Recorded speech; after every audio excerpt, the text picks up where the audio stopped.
Welcome to Chasing Truth, the show produced for those who love and deeply value the truth. Today we're going to look at Romans chapter 14 and the issue of worship days.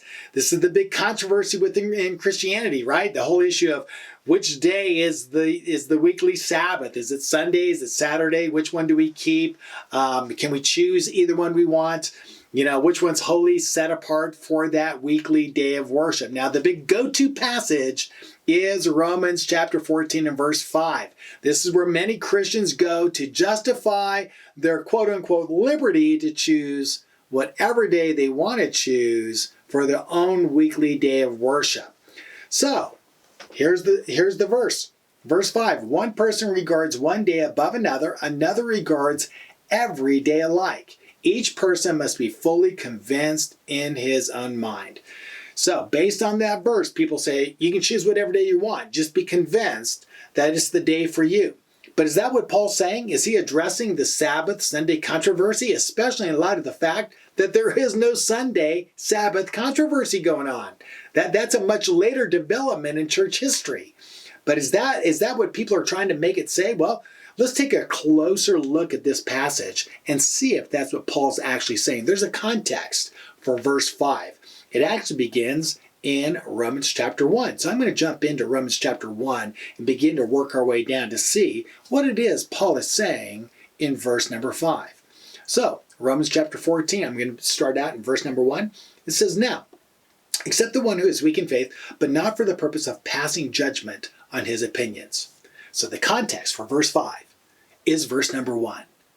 It's an issue of judging others' opinions. Judging other people's passionately held opinions. That's the subject matter, not the commandments of God. The commandments of God are not opinions of men. We have to separate those two. There's plenty of opinions and there's plenty of commandments of God. Paul's addressing the opinions of men. Here's one of them. One person has faith that he may eat all things. And in this context, it would be animal meat and veggies and fruits and leafy plants. So things like beef, chicken, lamb, certain fish, although it would exclude things like pig, rats, mice, snakes, lobsters, and shrimp. Those would be considered inedible animals. But the point would be is this. One person has faith that he may eat meat and veggies. But he who is weak eats vegetables only. This is a reference to probably a vegan diet, if you will. So what you have here is veganism versus meat eaters.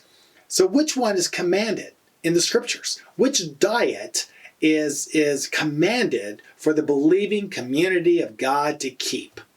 That's right. Neither. Neither one is commanded. So which one is the better diet? Well, that's a matter of opinion. And opinions concerning this ran very high in the first century, even today. And what Paul does is he makes it clear that the matter of vegan diets that include meat are matters of opinion and therefore should not be used to judge one another's behavior. In other words, when it comes to these type of matters, opinions related to meat eaters versus veganism, Paul says, show tolerance to one another. Don't judge each other. These are simply opinions. These are not commandments. They're opinions. Show love. That's the point. This is the context that we're going to run into as we come to verse number 5. But let me just read this now in light of what we've just discovered. Verses 3 and forward. The one who eats meat and plant-based foods is not to regard with contempt the one who does not eat meat, but only plant-based foods. And the one who does not eat meat, but only plant-based foods, is not to judge the one who eats meat and plant-based foods, for God has accepted him. Who are you to judge the servant of another? To his own master he stands or falls, and he will stand, for the Lord is able to make him stand. So once again, don't judge one another based on opinions. These opinions are not the commandments of God. So show love to one another in regard to these matters. Now Paul shifts gears. He comes in. Here's our proof text, verse 5. It's a different subject matter. If you notice, we shift subject matters. Verse 5, one person regards one day above another. Another regards every day alike. Each person must be fully convinced in his own mind. So Now we're talking about regarding certain days above other days, saying some days are more sacred than other days. Sacred in what sense? To be observed in what manner? Paul doesn't tell us directly. We have to interpret his words. Is he talking about worship days like Sabbath and Sunday? Again, these matters of dispute between Saturday and Sunday are much later in church history. I don't think he's talking about that. I think he's talking about something totally different. So let's look at another possibility. Here's another possibility. Weekly fast days. You see, fast days, they've always been a part of our Judeo-Christian history. These are big issues, very passionate. In fact, they were mandated and regulated by religious leaders in early Judaisms and in early church history. Let me read from the 1906 edition of the Jewish Encyclopedia under the heading Fasting and Fast Days. Listen closely. Some pious Jews also fast every Monday and Thursday in commemoration of the destruction of the temple and the burning of the Torah and the desecration of God's name. So right here in the Jewish Encyclopedia, we have this reference to these mandated fast days of Monday and Thursday. And this going all the way back to early Judaism, Second Temple Judaism. In fact, it goes on to say, compare Luke 18, verse 12. And so if we were to look at Luke 18, verse 12, as given in the Jewish Encyclopedia, to reference the mandated Monday and Thursday fast, we have this reference to Jesus giving a parable where a Pharisee is boasting in his Pharisaical rituals as part of his own self-righteousness. And here's the passage, quote, I fast twice a week, and I pay tithes on all that I get. This reference that the Jewish Encyclopedia says to look at in regard to mandated fast days, for them being Monday and Thursday, has this Pharisee saying, I fast twice a week. I think that's fascinating to take note of that. And again, in Luke chapter 5 and verse 33, the crowd say to Jesus, the disciples of John often fast and offer prayers. The disciples of the Pharisees also do the same, probably in reference, of course, to the mandated fast days of Monday and Thursday. But yours, Jesus, yours, in reference to his disciples, yours don't fast, they eat and drink. So, what we see early on is that fast days are a big issue. In fact, in the Didache, which is late 1st century or 2nd century, some put it in the 3rd century, but regardless, we have the apostolic fathers mandating fast days too for Christians. They go on to say in chapter 8 and verse 1, let not your fastings be with the hypocrites, in reference to the unbelieving Jews. Probably Monday and Thursday. Goes on to say, for they fast on the 2nd and 5th day of the week, which corresponds, by the way, to Monday and Thursday. Verse 2, but do ye keep your fast on the 4th and on the preparation day. That would be Wednesday and Friday. In other words, move away from them and you adopt these 2 days as fast days.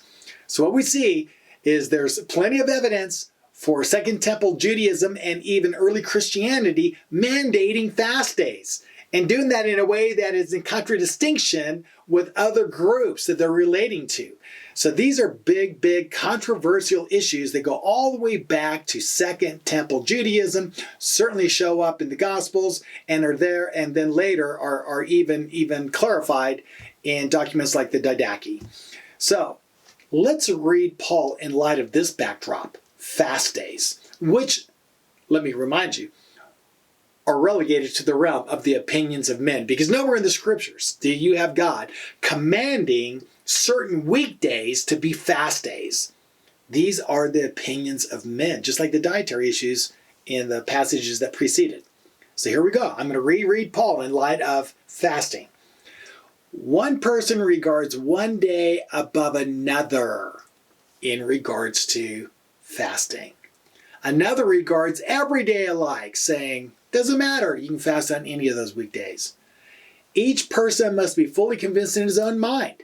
He who observes the day by not eating observes it for the Lord, and he who eats does so for the Lord, for he gives thanks to God. And he who eats not, but fasts for the Lord, he does not eat, and gives thanks to God. For not one of us lives for himself, and not one dies for himself. For we all live, we live for the Lord. Or if we die for the Lord.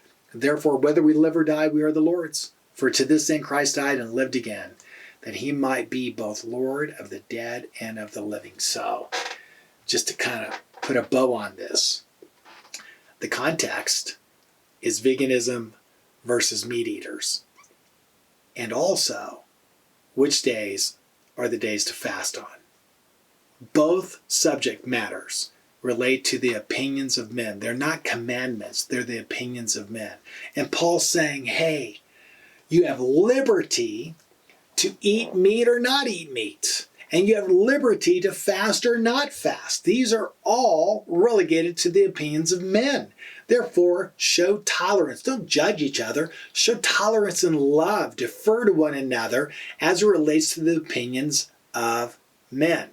The commandments of God are an entirely different matter. Paul always tells believers to keep the commandments of God. That's why verse 5 of Romans 14 cannot be in reference to weekly worship days, because God has already mandated and commanded that the weekly worship day is Shabbat. No, Paul's referring probably to fast days. That works. That doesn't violate or undermine Pauline theology or any of his other teachings. This is very important for us to understand. The opinions of men are the context for understanding verse number 5, probably in reference to fast days. Well, I hope you were blessed with that. I hope that makes sense to you. I hope you can rethink Paul in light of that context. I think that's the context that's being addressed. So again, thank you for joining me today. And if you love this, please click like and subscribe to this channel and comment below. And if you have a chance, check out all of our social media sites at craftedin.com.